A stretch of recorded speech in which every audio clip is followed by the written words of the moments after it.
Okay, I'm doing this video myself because Alan's down at the workshop as he should be. I'm getting nervous questions from new great wheel owners about long draw technique. And so I thought I would do a little video on how to practice your long draw. And then since I have to be my own camera woman, I'll reset up and do a video on basic great wheel aligning, tensioning, and technique. So I'm going to do those right now, okay? So everybody has a go-to wheel, whatever wheel you're comfortable with. This is my old Louette exerciser. I've had it since 1994. It cost every dime that I had at the time. I probably pushed the car home with it in it because I couldn't afford gasoline. And I have spun on this wheel forever. And so if I'm going to practice something new, I might go to this old wheel because it's my friend. And we've learned a lot of stuff together. So, a lot of spinners feed the wheel like this. And with some fibers you have to do this. But you're right here feeding the wheel. And it's nice for drafting and it's kind of consoling. But you're going to have to get this hand to do great wheel.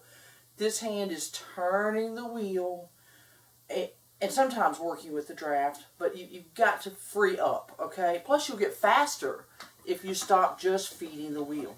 Okay, so the first thing to do is get comfortable and then start practicing modified long draw, which is where you come over here, you're still using this hand, but get out here, okay? And start getting used to it being here, and then on you go, and then back you go. You might have to change your speed a little bit. You know how to do this, you know how to spin. You're just freeing your hand. Okay, that's modified long draw. All right, where you are drafting to some degree and holding the twist away with your left hand. All right, now take a deep breath, get going and comfortable with whatever you're spinning, and then start letting go. Okay, you can always stop. That's why you're on a wheel that you know, so that you're not thinking about the wheel as well as thinking about the technique, okay? Eliminate as many variables as you can. Just stop, and then go, and on you go. Get your confidence up. I mean, what do you care? All you can do is break the yarn. That's no big deal, okay? If you need to stop, you can do this with the great wheel too. One of the misconceptions of the great wheel, I had this, I hope that you don't have this, but I'll go on and disabuse you of the notion.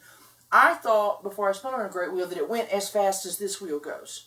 Like whirring around, like at 3,500 RPMs or something like that. It doesn't. It goes a great deal slower. So you're not running some jet engine over there with the great wheel. It doesn't operate at all the same. The great wheel works so very, very well because the big wheel is so big and the drive that it's driving is so small that there's an enormous ratio between the two. So the spindle flies, but the wheel doesn't. Okay, so it's okay.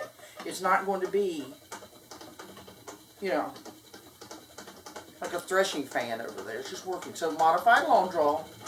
Then when it's going well, long draw. Okay.